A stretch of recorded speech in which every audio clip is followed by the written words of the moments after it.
il y a quelques minutes, le Haut Conseil de santé publique, que j'avais saisi sur la question des nouveaux traitements disponibles pour les malades du coronavirus, ce Haut Conseil pour la santé publique s'est réuni et il a invité pour l'occasion 7 sociétés savantes afin de formuler un avis. Voici cet avis.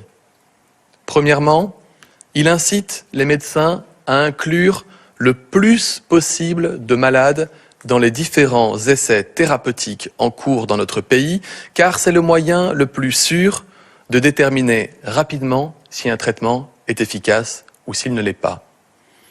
Par ailleurs, il s'est prononcé spécifiquement sur la question de l'hydroxychloroquine.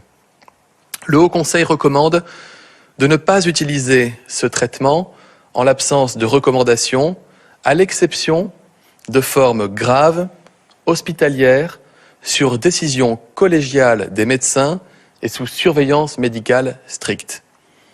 Enfin, le Haut Conseil exclut toute prescription dans la population générale ou pour des formes non sévères à ce stade, en l'absence, dit-il, de toute donnée probante.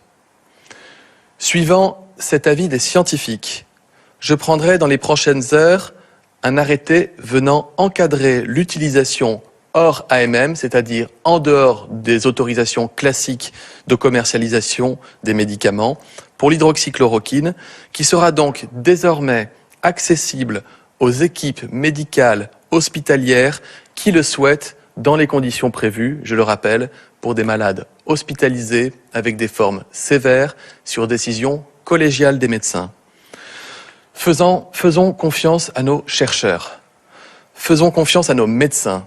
Tous sont mobilisés pour trouver un remède. Je rappelle par ailleurs que d'importantes études cliniques portant sur plusieurs milliers de malades en Europe, 3200, et 800 malades en France sont en cours pour identifier le ou les traitements les plus efficaces et les rendre accessibles.